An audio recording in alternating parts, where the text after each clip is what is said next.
नमस्कार, मैं हूं आमोद श्रीवास्तव।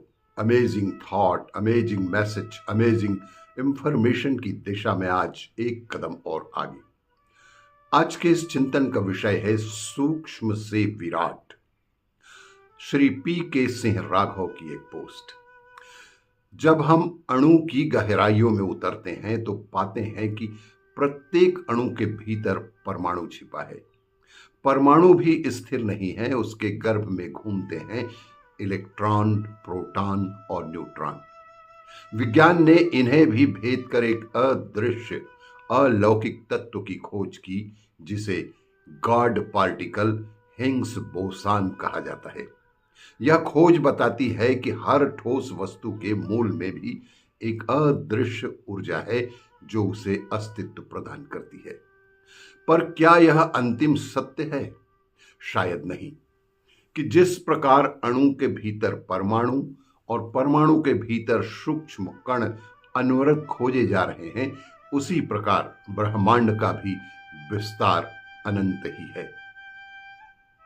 हमारी पृथ्वी एक ग्रह है जो एक छोटे से सौर मंडल का एक छोटा सा भाग है। यह सौर मंडल भी आकाश गंगा के असंख्य तारों और नक्षत्रों में एक छोटा सा कण भर है। वैज्ञानिक जितना ब्रह्मांड का ज्ञान अर्जित कर चुके हैं, उसके पार भी अनंत तारामंडल और ब्रह्मांड फैले हुए हैं जिसकी कोई सीमा नहीं है।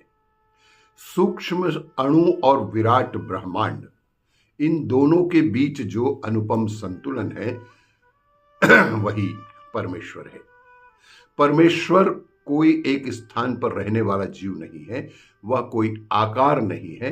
परमेश्वर एक अनुशासन है, एक संतुलन है, एक स्वचालित व्यवस्था ही तो है जो सृष्टि को जन्म देती है, उसे पोषित करती है और समय आने पर उसे समाप्त भी कर देती है। यह व्यवस्था ठीक वैसे ही है जैसे आधुनिक विज्ञान में आर्टिफिशियल इंटेलिजेंस और मशीन लर्निंग, जो स्वयं निर्णय ले सकते हैं, स्वयं नए समाधान खोज सकते हैं। तो जब मशीनें स्वयं अपनी सीमाएं तोड़ सकती हैं, तो उस परमात्मा के लिए क्या ही असंभव है, जो इस पूरे अस्तित्व का मूल कारण ही है। परमेश्वर की खोज विज्ञान से नहीं हो सकती, क्योंकि विज्ञान सीमाओं में सोचता है और परमेश्वर असीम है। परमेश्वर को समझना संभव नहीं, उसे केवल अनुभव ही तो किया जा सकता है। जब हम अणु की गहराई में या ब्रह्मांड के विस्तार में अदृश्य रहस्यों को देखते हैं, तो वही क्षण है जब हम परमेश्वर की उपस्थिति को भी महसूस करते हैं।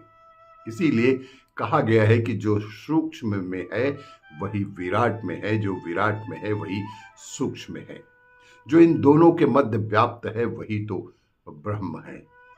अंततः यह स्वीकार करना ही होगा कि परमेश्वर को जानने का प्रयास करना एक अंतहीन यात्रा है, एक ऐसी यात्रा जो स्वयं में सृष्टि का आनंद और रहस्य को समेटे हुए है।